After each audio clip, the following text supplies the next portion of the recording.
오늘 저에게 주신 하나님 말씀은 욥기 11장 1절로 11절 말씀입니다. 저 한 절씩 나누어 읽겠습니다. 나아마 사람 소발이 대꾸했습니다. 말이 많으니 대답을 해야 하지 않겠는가? 말 많은 사람은 의롭다 하겠는가? 속빈 자네의 말에 사람들이 잠잠하고 있겠는가? 자네가 비아냥거리는데 자네를 망신 줄 사람이 없겠는가? 자네가 내 주장은 순수하고 나는 조가 보시기에 깨끗하다 합니다 하는군. 그러나 하나님께서 말씀하시고 그 입술을 열어 자네를 치시기를 빌 뿐이네. 그분이 자네에게 지혜의 비밀을 보여주시기를 바라네. 지혜는 양면을 갖고 있다네. 하나님께서 자네의 죄 가운데 얼마를 잊어주셨음을 알게나. 자네가 아무리 연구해도 하나님을 알아낼 수 있겠는가? 자네가 전능하신 분을 완전히 찾아낼 수 있겠는가? 하늘보다 높은데 자네가 무엇을 할 수 있겠는가? 지하세계보다 깊은데 자네가 무엇을 할 수 있겠는가? 재보자면 땅보다 길고 바다보다 넓단 말일세. 그분이 두루 다니며 사람을 잡아서 재판에 여시면 누가 그분을 막을 수 있겠는가? 그분은 허황된 생각을 하는 사람들을 알아보시는데 악을 보고 분간하지 못하시겠는가? 아멘. 여러분, 하나님의 말씀이 여러분과 함께 하길 주님 축복합니다. 성령의 능력이 여러분의 삶을 붙잡길 주님 축복합니다. 여러분, 욥기가 읽기 어려운 이유는 우리가 계속적으로 보는 것처럼 욥과 엘리사밧, 길밧, 그리고 소발, 이 세 사람의 이야기가 반복되고 있다는 겁니다. 오늘까지 이제 1라운드가 거의 끝나가는 거고요. 또 다시 2라운드, 이 세 사람이 또 반복되고, 그 다음에 또 다시 3라운드에서 엘리사밧과 빌밧으로 또 진행이 되기 때문입니다. 그래서 우리는 이 반복되는 동일한 어떤 대화들을 보면서 우리가 꼭 깨달아야 할 여러 가지 상황들이 있습니다. 그렇지만 또 한편으로 보면 내 시작은 미약하나 나중은 심히 창대하다라는 말처럼 그냥 그 말 자체만 보면 굉장히 은혜롭고 그럴듯해 보이기 때문에 어느 내용에서 은혜를 받아야 할지 분별하기가 어렵다라는 것이죠. 왜냐하면 욥의 세 친구들의 말이 모두 다 진리의 어느 한 부분을 잡고 있기 때문입니다. 그래서 우리가 주의해서 보아야 하는 것은 그 말이 어떤 목적으로 언급되었는지, 누가 말했는지를 중요하게 보아야 한다라는 것이죠. 마치 우리가 원자력 기술을 보면 그것이 유용하게 쓰일 때는 너무나 사람들을 윤택하게 만들지만 그것이 건강하지 않게 쓰일 때는 어마어마한 사람에게 해악을 주듯이 누가 그것을 사용하고 있고 어떤 의도로 그것을 이야기하고 있는가라는 것은 분명하게 우리가 보아야 하는 것입니다. 그리고 또 신앙인으로서 우리가 이 말씀을 대할 때 우리도 도전을 받아야 하는 것은 우리가 경험한 말씀, 받은 말씀을 나눌 때에 먼저 우리 자신의 마음과 삶을 살펴보아야 한다라는 것이죠. 진리는 우리의 영혼을 속박하는 것이 아니라 우리의 영혼을 자유케 하는 것입니다. 진리를 알지니 진리가 너를 자유케 되리라. 여러분, 진리 안에는 조건 없는 무한한 하나님의 사랑과 함께 좌우에 날샌 날카로운 검처럼 하나님의 공의가 있습니다. 그런데 만약 우리가 그 공의를 가지고 다른 사람을 판단하고 정죄한다면 여러분, 상대방에게는 지울 수 없는 상처와 아픔을 품게 되고 평안이 아닌 낙심에 빠지게 되게 하기 때문입니다. 욥은 9장과 10장 그 긴 지면을 통해서 자신이 이러한 고난을 당할 만한 그 어떤 죄도 짓지 않았다고 합니다. 하나님이 자신을 괴롭게 하는 것을 도대체 이해할 수가 없습니다. 그만 멈춰 주십시오. 아니면 차라리 제 목숨을 걷어가 달라고 이야기를 하고 있습니다. 그 이야기를 듣고 있던 소발이 오늘 이 이야기들을 하고 있는 것입니다. 1절과 2절에 보면 소발이 대꾸한다라고 이야기합니다. 그러면서 말이 뭡니까? 너는 말이 너무 많다라는 것이죠. 우리는 때때로 이해할 수 없는 일을, 그리고 고난을, 아픔을, 억울한 일을 당할 때 여러분 말이 많아지게 됩니다. 여러분, 사람들 앞에서 말이 많아지는 것은 건강한 방법은 아닙니다. 그것으로 위안과 위로를 받을 수는 있지만 마치 소금물을 마시는 것처럼 갈증을 해소할 수 없기 때문이죠. 그러나 우리가 하나님 앞에서 우리의 억울함이나 우리의 서운함이나 우리의 고통이나 아픔을 토로하는 것은 굉장한 영적인 유익이 있다라는 것입니다. 한나를 보십시오. 한나는 울며 통곡하며 하나님께 기도했습니다. 그런데 그 모습이 얼마나 이상했던지 엘리 대제사장이 술 취한 여인으로 이야기하고 나무라기까지 합니다. 한나의 기도를 보면 여러분 지극히 개인적이었습니다. 자녀를 갖지 못하는 고통이 되어서, 그리고 그 자녀가 얻지 못하는 자신에 대해서 수치심을 주는 그 브니엘의 연인에 대해서 너무나 고통스럽고 울분을 참지 못했던 것입니다. 브닌나의 그 괴롭힘은 본인에게는 울분이었다라고 이야기하고 있지요. 그런데 그 기도를 하나님은 그렇게 받지 않으셨다라는 거예요. 여러분, 하나님 앞에서 연약한 모습, 원망과 불평과 하소연, 아무리 비참하고 힘들고 부끄러운 이야기를 가지고 온다라고 할지라도 하나님은 그것을 은혜로 바꾸시는 분이기 때문이라는 거예요. 여러분, 왜 사무엘 상하가 사무엘 상할까요? 여러분, 사무엘서에서 나오는 3명의 주인공이 있습니다. 한 사람이 사무엘이고, 그 다음에 사울이고 다윗입니다.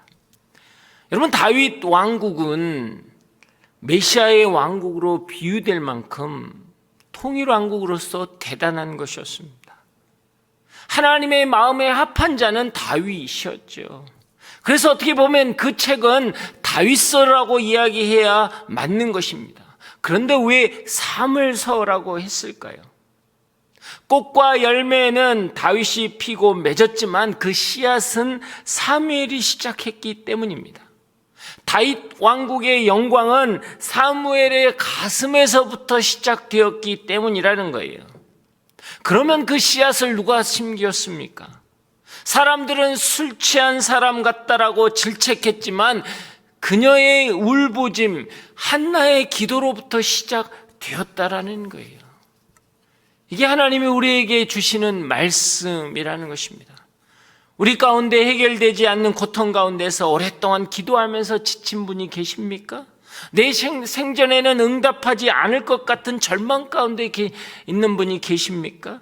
아무리 기도해도 해결되지 않고 이것도 안 될 것이다 라는 마음이 있는 분이 계십니까? 여러분, 하나님 앞에 나와서 기도하십시오. 사람이 볼 때는 연약한 기도고 부족한 기도고 믿음 없는 기도인 것 같이 보이지만 신실하신 하나님은 우리의 연약한 기도를 당신의 밭에 심기운다라는 거예요. 우리의 연약한 기도를 세상에 심기우지 않고 당신의 밭에 심기우기 때문에 하나님의 때에 반드시 응답해지는 것입니다. 하나님의 밭에는요, 가라지가 없기 때문이에요. 방황하는 자녀들 때문에 눈물로 기도하는 분들이 계십니까? 여러분, 그 기도의 씨앗은 단순히 자녀들이 돌아오는 것으로 끝나지 않고 그 자녀들의 삶이 평생 동안 하나님 앞에 서 있을 수 있는 영적인 투자가 되는 것입니다. 여러분이 배우자들을 위해서 기도하고 있습니까? 그 기도는 그 문제를 해결하는 것으로 끝나는 것이 아니라 하나님의 밭에 심기운 것은 30배, 60배, 100배의 열매를 맺게 하신다라는 것입니다. 그래서 우리는 하나님 앞에 기도하는 게 중요한 거예요. 때로는 세상 앞에 그것을 설명하고 이해시키려고 하고 그것을 해결하고 하지만 그리스도인들은 다르다라는 겁니다. 그것을 하나님 앞에 갖고 나왔을 때 하나님께서는 그 기도를 받으신다라는 거예요. 왜요? 그것이 예수 그리스도의 이름으로 우리가 기도하는 것이기 때문입니다. 소발은 3절부터 5절까지에서 욥의 그런 울부짖음에 대해서 이렇게 이야기를 합니다. 인간이 자신의 짧은 지혜로 하나님에게 자신의 결벽을 주장한다라는 게 맞는 것이냐? 무한한 하나님 앞에서 어리석은 짓이다. 여러분, 맞는 말 같지만 그의 고백의 주어가 살짝 바뀌기 시작합니다. 어떻게 이야기합니까? 자네의 말은 비아냥거리는 것이네 라는 것이죠. 자신의 죄를 깨닫지 못하고 우리를 가르치려고 한다라는 것입니다. 그래서 기분이 나쁜 거예요. 자네가 정결하고 깨끗하단 말인가? 라고 이야기하면서 하나님이 입술을 열어서 치시기를 기도한다라고 이야기합니다. 여러분, 왜 소발이 기분 나쁠까요? 왜 다 이 욥의 세 친구들은 욥이 죄인이 되어야 한다고 생각하는 걸까요? 왜 욥을 죄인으로 만드는 것일까요? 여기에서 우리의 죄성을 발견하는 것입니다. 마치 양의 탈을 쓴 이리와 같은 모습을 발견할 수 있는 거예요. 아담과 하와가 왜 타락했습니까? 아담과 하와는 스스로 하나님처럼 되고자 했을 때 타락했다라는 거예요.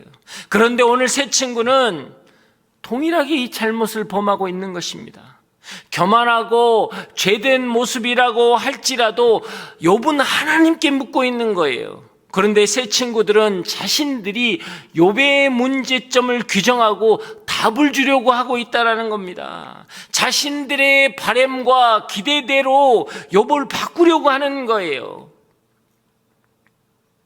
그것이 지금 그들의 모습인가이라는 것입니다. 여러분, 인간의 마음에는요, 답을 주고 싶어하는 욕망이 있는 거예요. 이것이 욥을 죄인으로 만든 이유입니다. 이것이 아담과 하와가 하나님처럼 되고자 했던 거라는 거예요. 우리는 어떻습니까? 여러분의 배우자들은 어떻습니까? 갑갑하지 않습니까? 대화가 전혀 통하지 않지 않습니까? 너무 상식적이지 않다라는 거죠. 내가 앓느니 죽지라고 하지 않습니까? 그만두자. 여러분, 배우자는요, 여러분의 거울입니다. 그 갑갑한 모습은 여러분의 모습이라는 거예요. 결혼은 맞는 상대를 찾는 것이 아니라 맞는 상대가 되어주는 것입니다.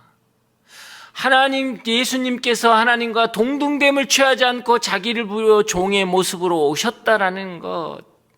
하나님께서 제자들을 부르실 때 열방에 복음을 전할 수 있는 능력 있는 자, 자신에게 맞는 사람을 찾은 게 아니고요, 그분이 스스로 그들에게 가서 맞는 사람이 되어줬다라는 겁니다. 여러분, 이게 부부의 비밀이 되어야 하는 것입니다.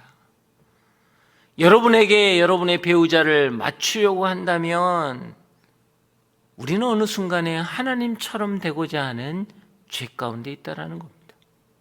여러분의 자녀는 어떻습니까? 살아온 여러분의 인생의 경험 속에서 자녀들에게 답을 주려고 하진 않습니까? 그렇게 살면 안 된다라는 것이죠. 답을 주려는 그 욕망이 자녀들을 망치거나 자녀들을 병들게 할 수 있다라는 거예요. 답은 하나님이 가지고 계십니다. 그 인생에 대해서 답은 하나님이 붙잡고 계신다라는 것이에요. 우리는 해결사가 아니라 조력자인 것입니다. 우리는 주인이 아니라 청직이라는 것이죠. 그래서 그의 삶에 담긴 내용들, 그들이 고백하는 언어들에 대해서 그 언어 속에 담긴 뜻을 보지 못하고 있는 그대로 받아들인다면 우린 또한 죄의 올무에 빠질 수밖에 없는 거예요. 사울의 안타까움이 뭐였습니까? 여인들이 노래를 부릅니다. 사울은 천천히요, 다윗은 만만이다. 그 들리는 음성만 들었을 때 자신과 비교하는 거구나. 이제 다윗이 왕위를 취하는 것 외에 무엇이 남았겠느냐라고 해서 분노하기 시작하고 질투하기 시작하고 해서 다윗을 죽이려고 했다라는 거예요. 그러나 그 뒤에 있는 하나님의 음성을 듣는다면, 왜 내가 이 음성을 들어야 하는가 라고 깨닫는다면 다른 거예요. 하나님이 왜 그 음성을 듣게 하셨을까요? 사울아, 사울아, 너가 갑옷과 방패와 너와 힘과 능력으로 한다면 천천히겠지만, 다윗이 여호와 하나님, 나는 여호와 하나님의 이름으로 나아간다라고 고백했을 때는 만만이었다. 너의 힘으로 하면 천천히지만 여호와 하나님의 이름으로 하면 만만이 될 것이다는 하나님의 음성을 깨닫지 못하는 거예요. 여러분의 삶에서도 마찬가지입니다. 주어진 상황과 환경들을 나의 고통과 아픔으로만 받아들인다면 나는 억울할 수밖에 없는 거예요. 하지만 그것을 통해서 내가 하나님의 음성을 들을 수 있다면 이건 다른 거예요. 그래서 여러분, 들려오는 소리만 가지고 분노하지 마십시오. 어떻게 저 사람이 나한테 이렇게 이야기할 수 있어? 어떻게 저런 대우를 나한테 할 수 있어? 그것만 가지고 판단한다면 우리는 억울한 사람이고 분노할 수밖에 없는 사람입니다. 그러나 역사의 주관자가 하나님이시라면 하나님이 왜 이 일을 나에게 허락하셨습니까? 하나님의 뜻을 구한다면 우리는 달라지는 것입니다. 그것을 모르면요, 인간은 더 잔인해질 수밖에 없어요. 그게 6절입니다. 6절에서 뭐라고 이야기합니까? 하나님께서 자네의 죄 가운데서 얼마를 잊어주셨음을 알게나라는 거예요. 하나님이 내리시는 벌은 요셉의 지은 죄보다 가볍다라고 이야기하는 것입니다. 이게 은혜스러운 말 같지만 재산을 다 잃었고 10명이나 되는 자녀를 잃어버리고 질병으로 고통받는 욥에게는요, 너는 쇳덩어리야 라는 이야기예요. 하나님이 잊어줘서 이 모양이지 더 할 거야 라는 이야기였죠. 정말 무서운 이야기입니다. 여러분, 우리가 조심해야 될 것은 이 언어의 폭력성입니다. 이 언어의 폭력성은요, 판단이나 격려 속에도 있습니다. 당신은 다 좋은데 이거 하나만 고치면 좋을 것 같아. 여러분, 그것은요 다 안 좋다는 이야기예요. 마치 선악과의 논리입니다. 동산의 모든 실과는 먹을 수 있지만 이건 먹지 마라. 그 선악과 하나만 이야기하면요 다 잃는 거거든요. 우리는 그렇게 이야기하는 거예요. 여러분, 그것 먹으면 죽는 거잖아요. 근데 우리는 그걸 주는 거예요. 너는 다 좋은데 이것만 바꾸라는 거예요. 다 좋은 그것을 묵상하면 그는 충분히 칭찬받기에 합당한 사람입니다. 우리의 언어 속에 바뀌어야 될 게 있다는 거예요. 그리고 그는 한 발 더 나갑니다. 하늘을 보라, 바다를 보라, 땅을 보라. 하나님의 지혜와 하나님의 광대하심을 너가 알 수 있겠느냐라고 이야기하면서 오늘 본문은 아니지만 내일 본문에 나와 있는 본문 보면 너가 회개하면 하나님께서 삶을 정오의 빛처럼 환하게 비칠 것이고 평안을 찾는 삶을 가질 것이고 사람 위에 서게 될 것이다 라고 이야기하는 것입니다. 너의 문제가 다 해결될 것이고 마침내 복을 받게 될 것이다 라고 이야기하는 것입니다. 정말 맞는 말 같지만 이것은요, 사단이 우리에게 주기에는 엄청난 함정이라는 거예요. 종교적인 단순 논리입니다. 회개하면 회복된다라는 거예요. 내가 너의 지금 사업이 망했지만 이것은 회개하지 않는 것이에요. 회개하면 회복된다라는 거예요. 너의 건강이 안 좋고 가정이 어렵지만 이것은 회개하지 않았기 때문이라는 거죠. 회개하면 회복된다라는 거예요.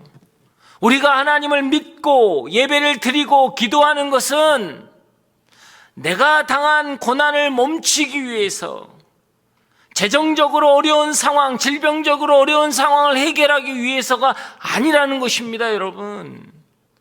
왜 우리는 하나님을 믿습니까? 하나님은 우주 만물을 창조하셨고 나를 만드셨고 내가 믿어야 할 분이 오직 그분임을 깨달았기 때문에 믿는 것이에요.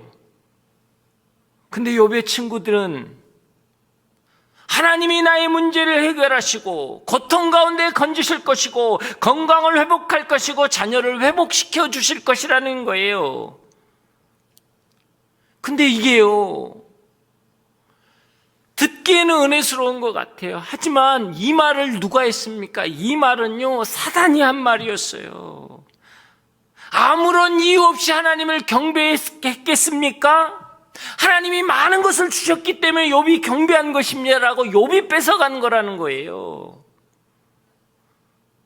너가 하나님을 경배하면, 너가 회개하면 하나님이 회복시켜 줄 거야. 너의 가정을 온전케 할 거야. 너의 건강을 회복할 거고 너가 잃었던 모든 것을 다시 회복시킬 것이다 라는 것이죠. 여러분, 하나님은 욥은 내가 준 것 때문에 믿는 것이 아니라 내가 욥의 하나님이기 때문에 믿는다라고 이야기하셨거든요. 여러분, 우리의 기도가 절실하고 예배가 뜨거워질 때가 언제입니까? 내가 너무나 힘들고 어려운 상황 가운데서 하나님께서 나의 문제를 해결해 줄 것이라는 믿음 때문일 때가 많다라는 거예요. 그럴 때 우리는 아멘 소리가 커집니다. 여러분, 그러나 욥은요, 회개하면 하나님이 다시 회복시켜 줄 것이 중요하지 않았어요. 주신 것 때문에 믿는 게 아니었다라는 거예요. 주신 이도 하나님이고 가져간 이도 하나님입니다. 하나님이 어떻게 하나님을 믿는데 좋은 것만 받을 수 있느냐? 안 좋은 것도 우리는 받아야 한다라는 게 욥의 고백이었다라는 겁니다. 그러나 지금 내 삶에 이렇게 고통스러운 게 내가 이해하지 못한다라는 것, 회개하면 끝날 일을 거기서 멈춘 게 아니라는 거예요, 여러분. 욥은 자신의 고통에 대해서 외치지만 친구들에게도 동일하게 외치는 거예요.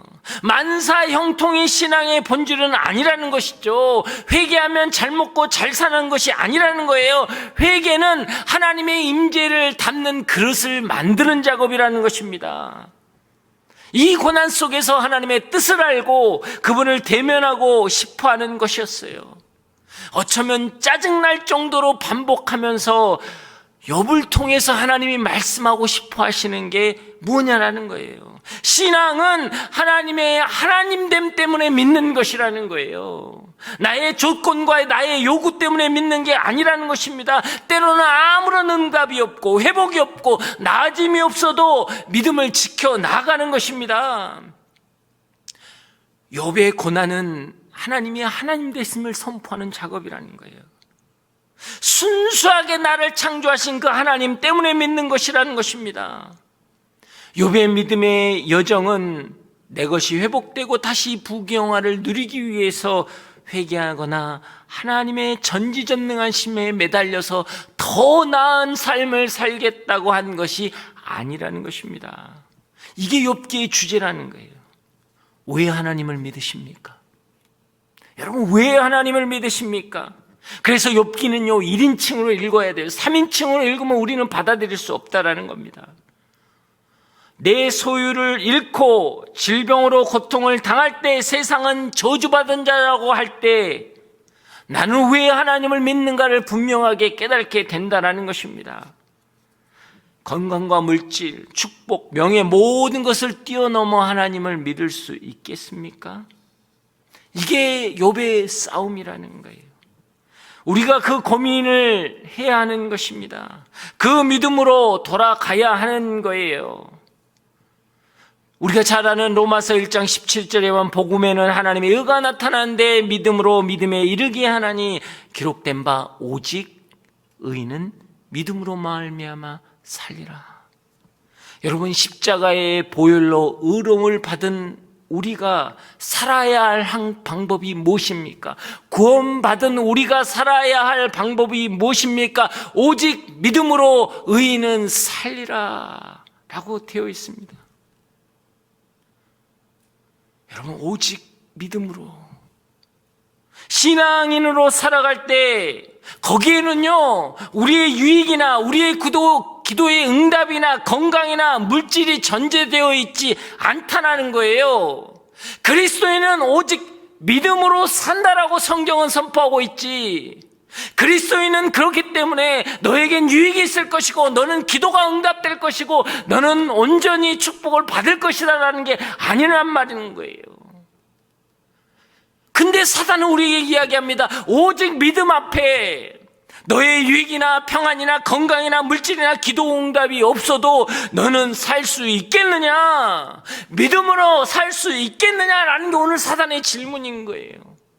욥기가 우리에게 계속적으로 질문하는 게 그거예요. 너 믿음만 갖고 살 수 있어? 축복 받아야지, 회복돼야지, 온전케 되어야지. 아니에요. 오직 의인은 믿음으로 사는 것입니다. 오직 그리스도인들은 주를 믿는 그 믿음으로, 요 하나님을 믿는 믿음으로 나아갈 때 우리 안에 놀라운 은혜가 있는 거예요.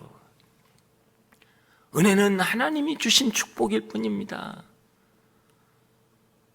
우리의 기도로 이루어지는 게 아니에요. 우리는 믿음으로 나아가는 것입니다.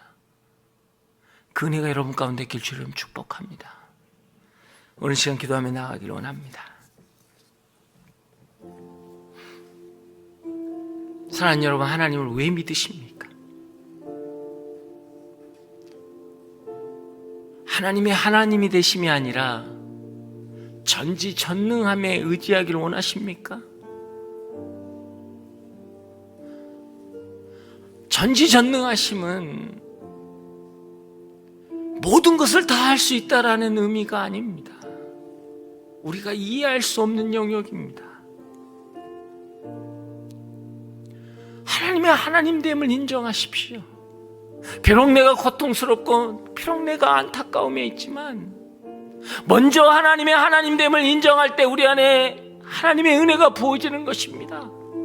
하나님의 임재가 있는 것이고 그 임재 때문에 성령의 역사가 있는 거예요. 우리는 성령의 역사를 간구하는 것이 아니라 하나님의 임재 가운데 거해야 하는 것입니다.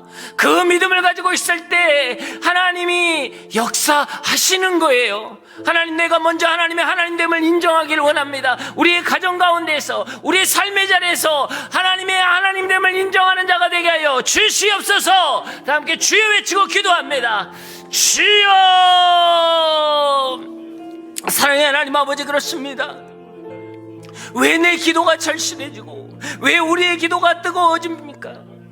그것은 내 문제를 해결될까봐, 지금 이 상황을 회복되게 하기 위해서 하나님 그 연약함을 이제는 내려놓기를 원합니다. 욥은 회개하면 하나님이 다시 회복시킨다라는 것이 욥에게 중요하지 않았습니다. 하나님의 뜻이 무엇입니까? 내가 이해할 수 없습니다. 하나님께 매달린 거예요. 하나님의 하나님 되심을 바라보길 원했던 거예요. 그런 욥의 고백 때문에 나중에 욥이 경험한 것은 자신의 물질의 회복이나 건강의 회복이나 자녀의 축복이 아니라 내가 들었던 것을 보게 되었습니다라는 그런 믿음의 선포였다라는 겁니다. 하나님의 하나님됨을 선포할 때 그에게 하나님의 이 은혜가 임했던 것이죠. 하나님, 우리의 삶도 이제는 하나님의 하나님 되심을 선포하길 원합니다. 내 가정의 주인은 하나님이십니다. 내 인생의 주인은 하나님이십니다. 내 자녀의 주인은 하나님이십니다. 주님 역사하여 주시옵소서. 주님 역사하여 주시옵소서. 하나님 만져 주시옵소서. 하나님 우리에게 물으십니다. 하나님의 하나님됨을 인정할 수 있겠느냐? 세상이 우리에게 묻습니다. 믿음만으로 살 수 있겠느냐? 너가 오늘 유익이 없는데, 평안이 없는데, 건강이 없는데, 물질이 없는데 믿음만 가지고 살 수 있겠느냐? 하나님, 오늘 이 시간 우리가 나아갑니다. 이 대답 앞에 우리는 연약합니다. 우리는 부족합니다. 때로는 억울하고 애통해합니다. 원망하는 기도가 섞여 있었습니다. 하지만 이제는 그 기도를 하나님께 올려드리길 원합니다. 한나처럼 하나님만 바라보길 원합니다. 하나님께서는 우리의 연약한 기도를 당신의 밭에 심겨올 것이고 하나님의 나라를 이루는 데 사용하실 것입니다. 그 믿음으로 나가길 원합니다. 나의 자녀를 위한 기도가 하나님의 밭에 심기었습니다. 내 가정과 내 배우자를 위한 기도가 밭에 심기었습니다. 하나님 나라에 심기운 모든 것은 회복될 것이고 온전케 될 것입니다. 주여 역사하여 주시옵소서. 다시 한번 주여 외치고 기도합니다. 주여! 사랑의 하나님 아버지, 그렇습니다. 하나님, 그렇습니다. 나의 연약함을 하나님의 밭에 심기웁니다. 세상은 어리석은 것이라고 비아냥거리지만 하나님, 내가 오늘 하나님 앞에 나아가기를 원합니다. 나의 부족함을, 나의 억울함을, 나의 속상함을, 나의 연약함을 하나님의 밭에 심기웁니다. 주 앞에 나아가기를 원합니다. 세상을 보지 않겠습니다. 사람 앞에 나아가지 않겠습니다. 오직 하나님 앞에 나아가 기도할 때 하나님은 그 기도가 능력이 되게 하여 주시옵소서. 우리가 믿음으로 선포하며 나아갈 때 하나님의 놀라운 역사가 있게 하여 주시옵소서. 나의 문제를 해결하고 내 고통 가운데서 건져주고 건강을 회복시켜주고 자녀를 회복시켜주는 그런 어떤 바람이 아닌 나의 연약함을 온전히 하나님께 드립니다. 나는 속상하고 나는 할 수 없고 나는 넘어진 자이고 나는 낙망한 자입니다. 그러나 이제 하나님께 그 뜻을 구합니다. 하나님, 내가 어떻게 해야 합니까? 내가 무엇을 해야 합니까? 그 하나님을 바라보길 원합니다. 주여 역사하여 주시옵소서. 주님 역사하여 주시옵소서. 주님 만져 주시옵소서. 하나님 역사하여 주시옵소서. 사랑의 하나님, 그렇습니다. 분임나가 그렇게 괴롭힐 때 그 괴로움의 수치 때문에 한나는 나아갔지만 하나님은 그 수치를 가리시고 하나님의 나라를 이루셨습니다. 그것처럼 우리의 인생의 개인적인 애통함이 하나님의 나라를 이루는 씨앗이 되게 하여 주시옵소서. 이 땅의 마지막 세대들, 이 다음 세대를 하나님께서 기억하여 주시옵소서. 그들이 하나님을 신뢰하길 원합니다. 하나님을 경외하길 원합니다. 하나님 앞에 나아가길 원합니다. 주여 만져 주시옵소서. 믿음으로 그들이 여호와 하나님을 바라보게 하여 주시옵소서. 다 함께 주여 외치고 기도합니다. 주여! 사랑의 하나님 아버지, 그렇습니다. 이 다음 세대들을 기억하여 주시옵소서. 우리 차세대와 대학 청년부들을 기억하여 주시옵소서. 그들이 세상 가운데 억울함을 당하고 세상 가운데서 고통을 당하고 죄악 가운데 공격을 당할 때 하나님, 세상을 보지 않기를 원합니다. 여호와 하나님을 보기를 원합니다. 세상은 이야기합니다. 이거 다 없어도 살 수 있겠니? 이거 다 없어도 너는 믿음만 가질 수 있겠니? 그 질문 앞에 갈등하며 고백할 때 하나님을 바라보게 하여 주시옵소서. 세상과 논쟁하지 않고 세상 앞에서 자기를 비교하지 않고 여호와 하나님 앞에서 온전히 말씀 앞에서 무릎 꿇게 하여 주시옵소서. 그 말씀을 가슴팍에 새기고 이 땅 가운데 나아가는 자 되게 하여 주시고 빛과 소금의 역할을 감당하는 자 되게 하여 주시옵소서. 주 여호와 하나님은 우리의 주인 되심을 선포하게 하여 주시옵소서. 주님 은혜 내려 주시옵소서. 주님 붙들어 주시옵소서. 사랑의 하나님, 세상은 매 순간 이거 없어도 살 수 있겠니? 이걸 가지지 못해도 너는 평안할 수 있겠니? 라고 묻습니다. 믿음만으로 살 수 있겠니? 하나님, 그 질문 앞에 우리가 다시 한번 나아갑니다. 하나님, 내가 믿음만으로 살겠습니다. 내 가정, 내 배우자, 내 자녀, 지금은 내 눈에 아무 증거안이 보일지라도 내가 믿음만을 가지고 나아가겠습니다. 그 믿음이 능력이 될 것입니다. 그 믿음이 우리의 인생을 회복할 것입니다. 주님 역사하여 주시옵소서. 주님 붙들어 주시옵소서.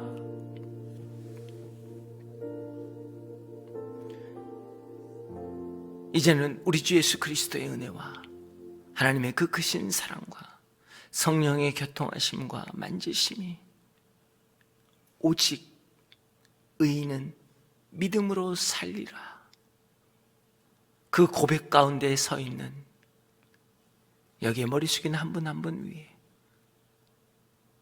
그 가정과 자녀와 삶의 터전 위에, 다음 세대 위에, 그리고 교회 위에 지금부터 영원히 함께 하시기를 간절히 축원하옵나이다. 아멘.